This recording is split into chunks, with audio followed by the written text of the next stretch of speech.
May isang mangangaso, araw-araw siyang pumupunta sa gubat. Bitbit ang kanyang pana, punong-puno ng pag-asa. Pero sa bawat araw na lumilipas, wala siyang nahuhuli. Sa unang araw, naglakad siya ng malayo, walang nahuli. Sa pangalawang araw, mas maaga siyang umalis, wala pa rin. Pangatlong araw, mas pinabilis niya ang galaw niya, pero pareho pa rin. Walang nahuli, walang resulta. Dumating ang pagod, napagod siya, nadismaya siya, at nagsimula siyang magtanong, mali ba ang pana ko? Mali ba ang gubat na pinupuntahan ko? O hindi lang talaga ako magaling? May isang matandang mangangaso. Isang araw may nakilala siyang matandang mangangaso. Tahimik, simple, pero bawat uwi may dala siyang huli. Tinanong niya ito, paano ka nakakakuha ng huli araw-araw samantalang ako wala kahit isa?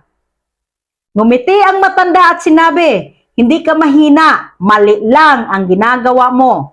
Nagulat siya, mali? Paano? Sinabi ng matanda, ikaw hinahabol mo ang lahat ng galaw sa gubat. Ako, alam ko kung anong hayop ang hinahanap ko. Ikaw nagpapana ka kahit saan, ako naghihintay kung saan sila dumadaan. Kinabukasan, hindi siya tumakbo ng tumakbo, hindi na siya nagpapana kung saan-saan.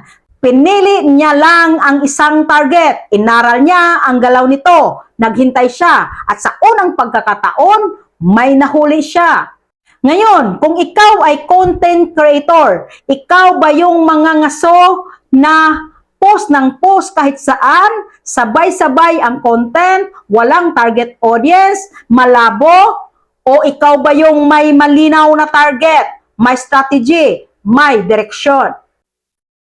Maraming creators ngayon ang pagod na, frustrated, walang resulta. Hindi dahil tamad sila, kundi dahil wala silang malinaw na target. Hindi mo kailangang habulin ang lahat ng viewers. Kailangan mo lang hanapin ang tamang audience. Hindi mo kailangan mag-post ng kung ano-ano. Kailangan mo lang gumawa ng content na para sa tamang tao. Kasi tandaan mo ito, ang mga ngaso na walang target, kahit gaano kasipag, walang mahuhuli. Hindi ka kulang sa effort, kulang ka lang sa direksyon.